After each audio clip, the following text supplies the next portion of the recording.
लाला का खोड्या करतो रे? सांग ना तू. गवळणीच्या घरी जाऊन तू लोणी खात नाही? काय म्हणले?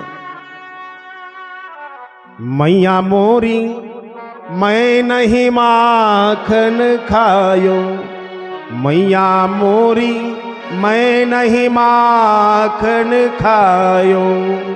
कृष्ण परमात्म्याला उचललं, रडल्या यशोदा मैया. लाला तुला माझी शपथ आहे, खरं सांग तू लोणी खाल्लं का नाही गोपीच्या घरी जाऊन? देवानं ते शब्द पुन्हा उलटे म्हणले मारा. मैया मोरी मैंने ही माखन खायो, मैया मोरी मैंने ही माखन खायो. अये तुला सांगू का, या गोपिका तुझ्याकडे तक्रारी करतात ना, पण तू नसती ना मला फार बोलतात ग. ती राधिका माझ्याकडे आली आणि काय म्हणली? ए काळ्या, आई सांग ना, मी काळा आहे आणि ती मला काय म्हणू लागली? तू काळा कसा आहे मला सांग ना आई. यशोमती मैया से बोले नंद लाला,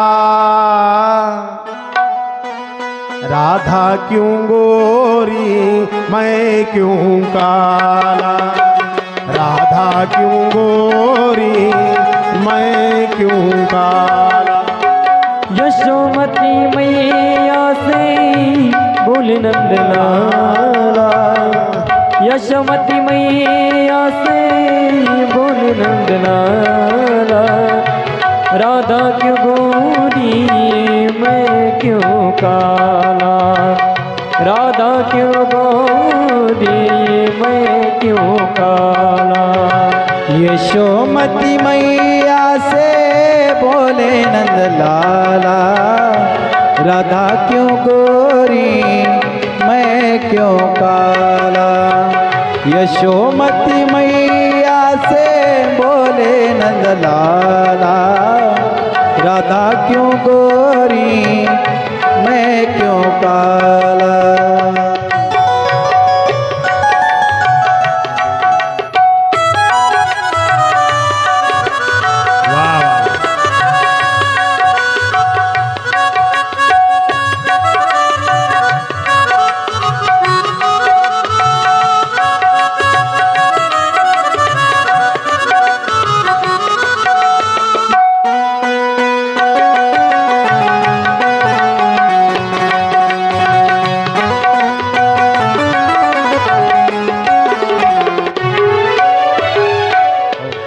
ती राधिका आहे ना आई, मला काय म्हणते? काळ्या. आई मला ती म्हणू लागली, कृष्णा तू काळा कसा आहे रे? मैयानं बघितलं ना, काय म्हणल्या मैया? तू काय म्हटलं रे मग तिला? मी तिला म्हणलो मी रात्री जन्माला आलो म्हणून काळा आहे. यशोदा मैया हसल्या. तुला कसं कळलं रे काळ्या? काय म्हणले कृष्ण? आई माझं सोड, जगात कोण कोण कधी जन्मले हे सुद्धा मला माहित आहे. तू कधी जन्मली ते सुद्धा मलाच माहित आहे, बस मलाच माहित आहे. आणि असा कृष्ण परमात्मा अनंत लीला करत असताना भगवान परमात्म्यावर प्रेम करणारं ते गोकुळ होतं महाराज. असं म्हणतात, प्रेम की लगन लगी है, क्या मथुरा क्या काशी.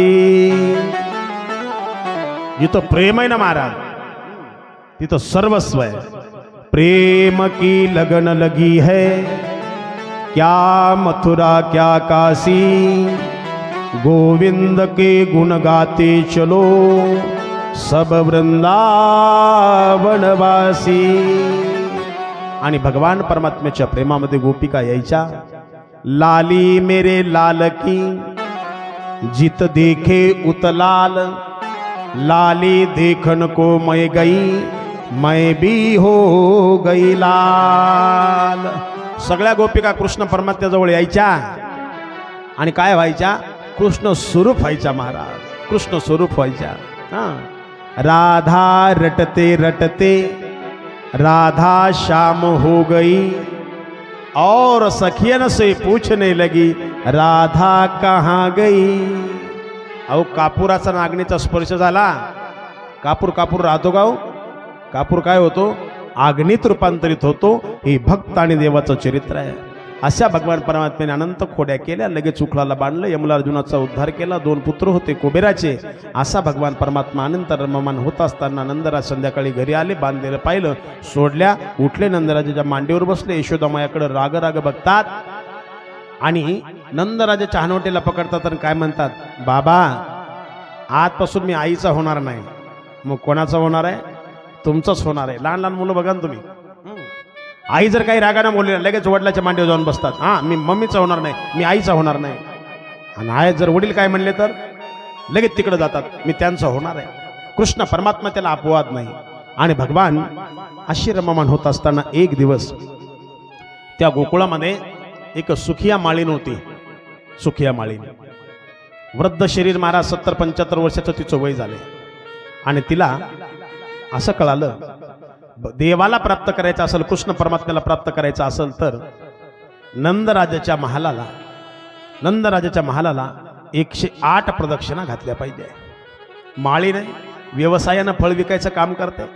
डोक्यावर मानात तिनं टोपलं घेतलेलं आहे आणि त्याच्यामध्ये पेरूचे फळ विकायला निघाली. पेरूचे फळ डोक्यावर घेतलेले. उन्हाळ्याचे दिवस आहेत, चैत्र मास आहे, अंगाला दरदरून घाम आलेला आहे. नंदराजाच्या महालाजवळ आली आणि आल्याबरोबर नंदराजाच्या महालाला 1 प्रदक्षिणा घातली. डोक्यावर सूर्य आलाय, शरीर महाराज सगळं थकलं होतं, शिनलं होतं, भागलं होतं, दरदरून अंगाला घाम आले, अंगावरचे वस्त्र सगळे ओले चिंब झाले. 2री प्रदक्षिणा घातली. 3 प्रदक्षिणा ज्या वेळेला नंदराजाच्या महालाला घातल्या, 4थ्या प्रदक्षिणेला पाय चालत नाही. पाय लगेच थकले, शिनले, भागले आणि म्हातारी खाली बसली. भगवान कृष्ण परमात्मा आत महालातून त्या सुखिया माळणीकडे बघतात. 75 वर्षाच्या वयामध्ये सुद्धा 75 वर्षाच्या वयामध्ये सुद्धा काय भक्तीची पराकाष्ठा आहे महाराज. तुम्ही तर पंढरपूरच्या वारीला कधी गेले ना, 90 वर्षाचे म्हातारे वारीमध्ये चालतात. शक्ती कुठून येते त्यांच्याकडे? ऐका ना, इकडे तिकडे नका बघू, ऐका, शेवट होत आला आता आपला. कुठून शक्ती येते? पुण्यात मुक्काम, आणि पुण्यातला मुक्काम झाला की दुसरा दिवस सासवडाचा मारा, दिवे घाटाचा मुक्काम, एकादशीचा उपवास. 90 वर्षाचं म्हातारं चाललं, शिनलं, भागलं, हात पाय काम करत होते, दरदरून अंगाला घाम आला, ताप चढला. आणि मुक्कामावर गेल्याबरोबर दिंडी चालक महाराजाजवळ गेला आणि त्या दिंडी चालकाला हात जोडल्यानं म्हातारं काय म्हणू लागलं, महाराज आता मला उद्याचा मुक्काम चालवणार नाही. बघा माझ्या अंगाला 100च्या वर ताप आलाय, माझे हातपाय काम करत नाही, माझ्या अंगामध्ये आता शक्ती राहिली नाही. दिंडी चालकानं विचारलं, बाबा झालं काय? ऐका ना महाराज, उद्या तुमच्या वाहनामध्ये मला बसू द्या आणि एका मुक्कामापर्यंत मी चालणार नाही. बाबा हात नका जोडू, विनंती नका करू. उद्या तुम्ही काय करा, उद्या वाहनामध्ये बसा आणि खुशाल पुढच्या मुक्कामाला उतरा. सकाळ झाली, आपल्या आपल्या राहुट्या लोकांनी आटोपल्या. दिंडी चालकाला म्हाताऱ्याची आठवण आली, ऐका ना. आणि दिंडी चालक उठला आणि त्या 90 वर्षाच्या म्हाताऱ्याच्या राहुटीजवळ गेला आणि पाहते तर काय, त्या राहुटीमध्ये म्हातारा वारकरी नव्हता. दिंडी चालक महाराजाला वाटलं रात्री काहीतरी अघटित घटना घडली, त्याची तब्येत जास्त बिघडली, नक्की त्याला दवाखान्यामध्ये नेला असेल. याला त्याला विचारू लागलं, म्हाताऱ्याचा पत्ता कोणी सांगत नाही.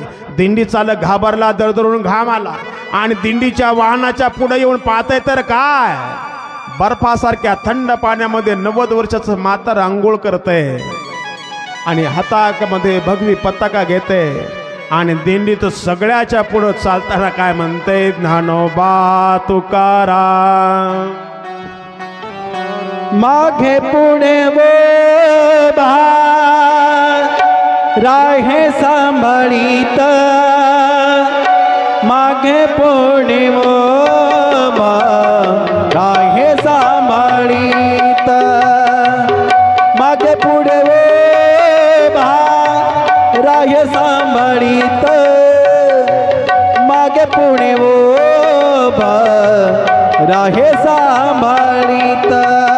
मागे पुढे उभा राहे सांभाळीत, मागे पुढे उभा राहे सांभाळीत, मागे पुढे उभा राहे सांभाळीत.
पुढे उभा राहे सांभाळीत मागे पुढे उभा राहे सांभाळीत मागे पुढे उभा राहे सांभाळीत मागे पुढे उभा राहे सांभाळीत.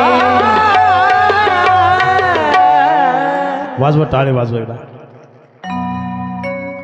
मागे पुढे उभा राहे सांभाळीत आली आगात निवाराया. म्हातार 90 वर्षाचं थंड थंड बर्फासारख्या पाण्यानं स्नान करतंय आणि दिंडीत सगळ्याच्या पुढे हातामध्ये ध्वज घेऊन महाराज ज्ञानोबा तुकाराम ज्ञानोबा तुकाराम चा जयघोष करताय. कारण काय ऐका ना, रात्री ज्याला ते एक पाऊल चालवत नाही त्याच्या अंगामध्ये एवढी शक्ती कुठे आली हो. ऐका ना, पंढरपूरचे वारकरी ज्या वेळेला आळंद देऊन महाराज पंढरपूरकडे प्रस्थान करतात, पंढरीचा पांडुरंग पंढरपुरामध्ये राहत नाही. जिथं जिथं भक्त मुक्कामाला येतात शिनलेले भागलेले असतात भगवान परमात्मा येतात आणि त्यांच्या शिनलेल्या भागलेल्या शरीराहून आपली मेहर नजर फिरवतात आणि त्या देवाची नजर फिरल्याबरोबर उद्या सकाळी पुन्हा नव्यानं वारकरी उठतात आणि दिंडीला चालतात. ही परमात्म्याची भक्तीची शक्ती आहे महाराज. म्हातारी थकली. भगवान कृष्ण परमात्म्यानं आतून पाहिलं आणि कृष्ण परमात्मा पळतच आले.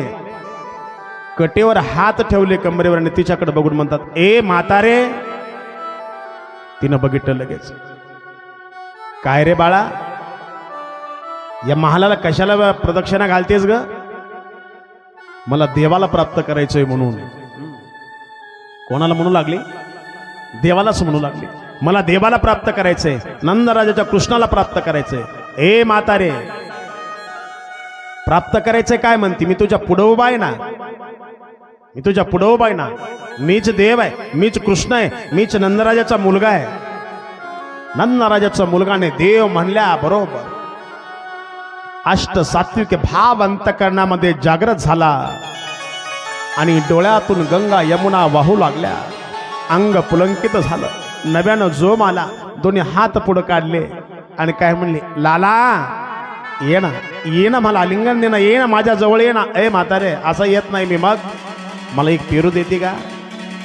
तुझ्या जवळचा एक पेरू देते का? जिथं प्रेम आहे ना तिथं भांडण्याची मजाच काही वेगळी आहे. बघा तुम्ही जुना काळ आठवतो मी. जुन्या काळात माय माऊली धुवायला कुठं जायचे? धुणं नदीला जायचे. लहान मुलं मागं लागायचे. उन्हाळा असायचा, अंगावर कपडे नसायचे. तिनं त्याला उचलायचं आणि मातीमध्ये दाणकान फेकायचं. पण ते फेकणं सुद्धा कशाचं होतं? प्रेमाचं होतं. जिथं प्रेम आहे तिथं त्रास देण्याची मजा काही वेगळी आहे.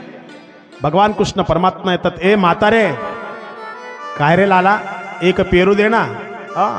पेरू दे ना.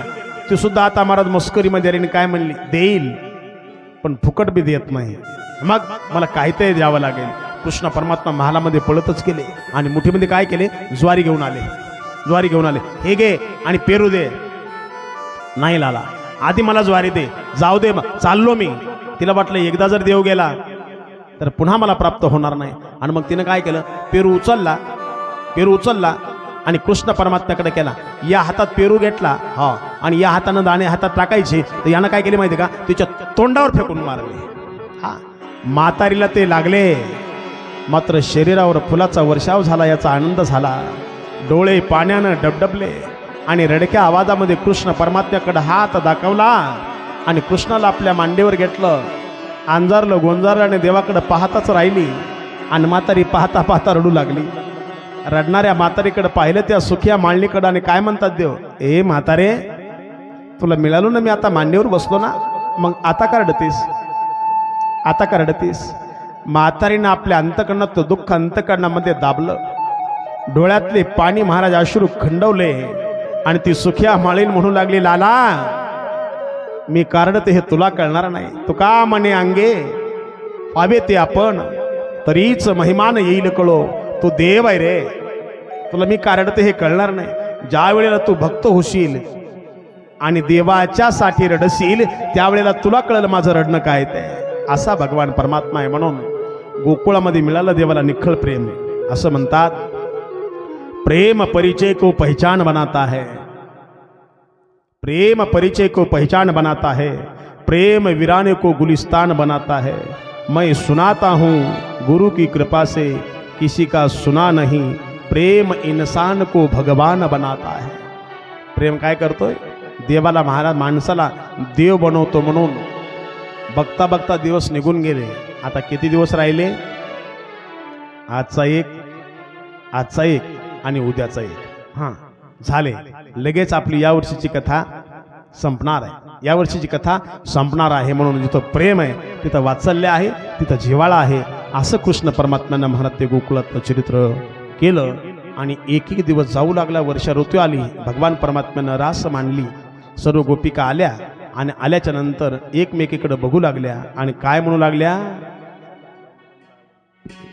चला बाई वृंदावनी रास क्रीडा खेळो, चला बाई वृंदावनी रास क्रीडा खेळो. चला रास क्रीडा करतात. एक एक लीला परमात्म्यानं केली. वेळेअभावी आपल्याला सगळ्या लीला आटोपायच्यात. आणि भगवान कृष्ण परमात्मा एक दिवस उठले. यशोदामायानं सांगितलं, लाला आजपासून तुझं गोकुळात राहणं बंद. म्हणून उद्यापासून कुठं जायचं? शाळेमध्ये जायचं. जुन्या काळातली शाळा, हां आताची शाळा फरक किती आहे बघा. जुन्या काळातल्या शाळेचे वस्त्र कसे होते आणि आत्ताचे कसे आहेत. आता बघा तुम्ही लगेच T shirt, half pant, belt, shoes, socks, पाण्याची बाटली, खाऊचा डब्बा, बास्केट, नॅपकिन. सांगू का बजार ते लेकराला एवढं ओझं आहे ना. भगवान परमात्मा शाळेमध्ये निघाले. त्या काळातले वस्त्र कोणते होते? खांद्यावरी कांबळी, हातामध्ये काठी, धेनू चारित असे, सावळा जगजेटी. आणि भगवान परमात्मा गायी चारायला गेले.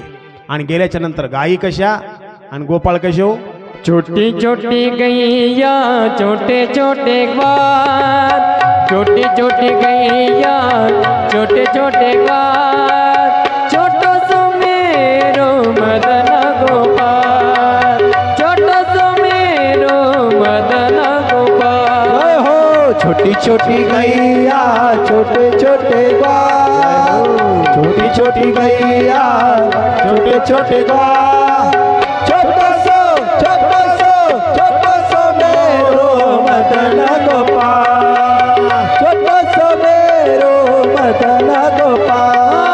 आगे आगे गैया पीछे पीछे ग्वार, बीच में मेरो मदन गोपाल, बीच में मेरो मदन गोपाल, बीच में मेरो मदन गोपाल.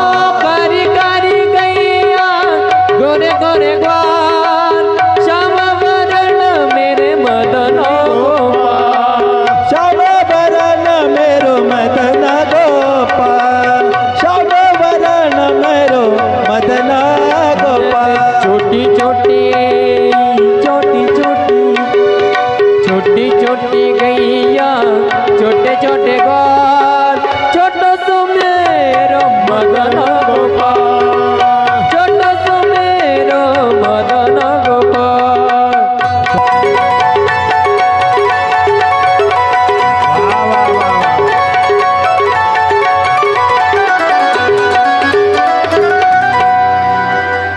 भगवान परमात्मा गायी चरायला गेले. कंसानं अगस्त्र नावाचा दैत्य पाठवला. भगवान परमात्म्याने त्याचा निपात केला. आणि आता कृष्ण परमात्मा गायी चारतात. ब्रह्मदेवाला अहंकार झाला. ब्रह्मदेवानं परीक्षा घ्यायचा विचार केला. गायी चोरल्या, वासरू चोरले. परमात्म्यानं जशाला तसे पुन्हा निर्माण केले. आणि ब्रह्मदेवाचा मोह निराश झाला. असा भगवान परमात्मा अवतार कार्य करत असताना एक दिवस सकाळी उठले. सगळं गोकुळ नटलं होतं, सजलं होतं. चौका चौकात रांगोळ्या काढल्या होत्या, सडा समर्जन केलं होतं, महाराज तोरणं बांधले होते, पताका लावल्या होत्या. आणि भगवान परमात्मा येतात आणि नंदराजाला विचारतात, बाबा आज गोकुळामध्ये काय आहे हो? सगळं गोकुळ सजलंय, नटलंय, थटलंय.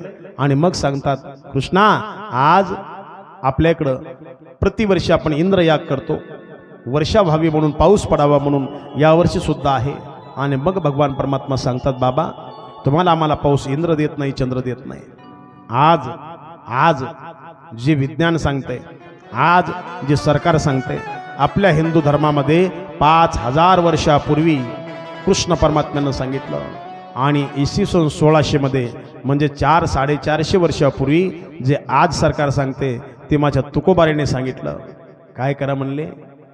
वृक्षवल्ली आम्हा सोयरी वनचरी, वृक्षवल्ली आम्हा सोयरी वनचरी. काय करा? झाडे लावा, झाडे जागवा. भगवान परमात्म्याने सांगितलं इंद्राचं यज्ञ करायचं नाही, मग तर गोवर्धनाची पूजा करायची. 56 प्रकारचे भोग तयार केले, गोवर्धनाजवळ नेले. गोवर्धन भोग स्वीकारत नाही. भगवान परमात्मा स्वतः गोवर्धन रूपानं नटले आणि सगळ्यांनी काय केला? एकच जय घोष केला. बोला गोवर्धन भगवान भगवान की जय.